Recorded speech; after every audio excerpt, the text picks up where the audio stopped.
Hi, I'm Miss Wendy. Welcome to Up and Atom. And this week, in honor of STEM slash STEAM Day, is another way that it's recognized as, we are celebrating STEM or STEAM Day, which is on November 8th. So today we'll conduct an experiment which will kind of bring the A into STEAM education. So what exactly is STEM slash STEAM education? And for the purposes of this show, we're going to say STEAM. So, STEAM is an acronym that stands for some core subjects that our country is trying to focus on so that we can get the next level of workforce ready and prepared for the next type of jobs that are going to be coming up. So, the S is for science, T, technology, E, engineering, A, arts, and M, mathematics. And really what is interesting is being able to do something called the engineering design process. And that's where you come up with an idea, you start to work at it and design it, and then when you put it into motion and actually use it, you might find a little blip, something that didn't work, and so then you'll reevaluate and redesign and start from the beginning. So it's a circle cycle, and you continue that design challenge to yourself to create or to invent whatever it might be.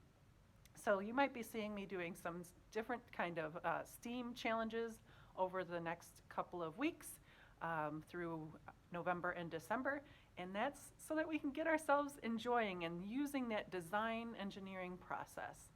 So thank you for listening, and let's enjoy our experiment.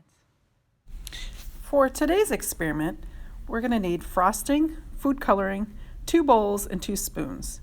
First, take 2 heaping tablespoons of frosting and put it in a dish.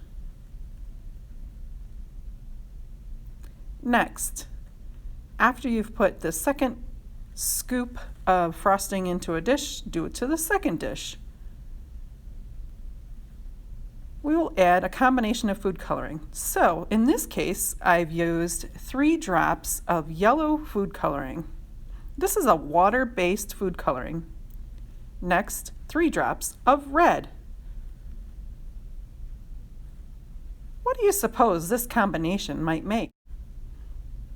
Next, we will stir this up, and let's see if we can figure out what yellow and red will make.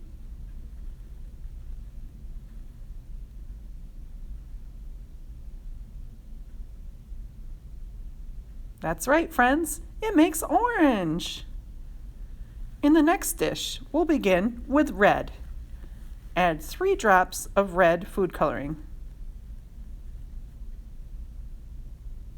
Next, we'll add 3 drops of blue food coloring. What combination do you think this will make?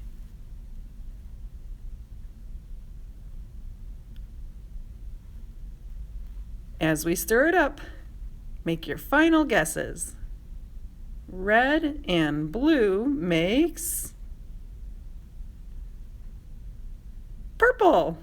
And so today's experiment, my friends, orange and purple frosting.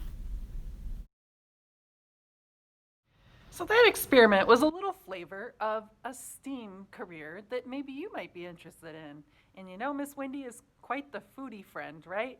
And I enjoy food, but I also enjoy science. So why not be a food scientist? And a food scientist can be someone who studies different ways to make our food healthier, make our food better, make our food last longer, depending on what the project is that you would undergo. In the case of our mixture of our frosting, you might have noticed that our frosting was a little duller, was maybe more of a pastel-y color. Did you know that that food coloring, being water-based, may not have made the most brilliant colors, but a food scientist invented gel food coloring. And gel food coloring, because of its consistency, the way it chemically reacts with the frosting, can make a more vibrant, bright color. So if you're a cake decorator and you want bright colors, thank a food scientist for inventing gel food coloring. I thought that would be a great way to kick off why STEM education is so important. And maybe you'll become a food scientist. Now, you might be wondering, why are we celebrating STEM Day? And you know what? I think it's a great question. Really, we want to make sure that we're equally educated and ready for what's coming up in the future. In my lifetime, the smartphone where I'm recording right now was the greatest big invention.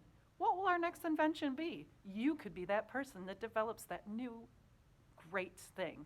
And that would be courtesy of studying anything from the STEAM fields: science, technology, engineering, art, and mathematics. And you can thank your teachers and your school and your families and anyone around you that's supporting you, and myself, who's trying to incorporate science and all sorts of learning into programs like this.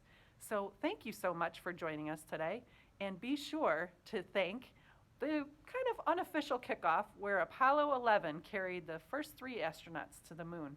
That was an exciting time for our nation back in 1969. One giant leap for mankind. And you know what? That caused a whole stir of people being excited for trying to study the next big thing. They all glared at that moon and decided that was the inspiration to start studying the sciences. And that kind of kicked off a whole new generation of curious, science minded people.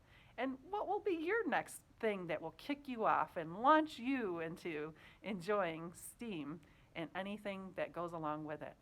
What will it be? If you have any comments or anything you'd like to share with me, you have a picture that inspired you, be sure to go to our Manlius Library Instagram page, and you can tag it with the @Manlius Library, and you can hashtag it Miss Wendy. I'd love to hear what launched you to excitement with STEAM education. This week, as we've been talking about STEM, or otherwise known as STEAM, here are a couple of books that intrigued me for today's episode. The Science Chef Travels Around the World. And this book was pretty interesting because it offers the different continents around the world and different foods that you could be making, along with like a little science twist. Awesome kitchen science experiments for kids. And this book also has 50 STEAM projects that you can eat. So be sure to check out one of these books or others at the Manlius Library for more information about STEAM learning.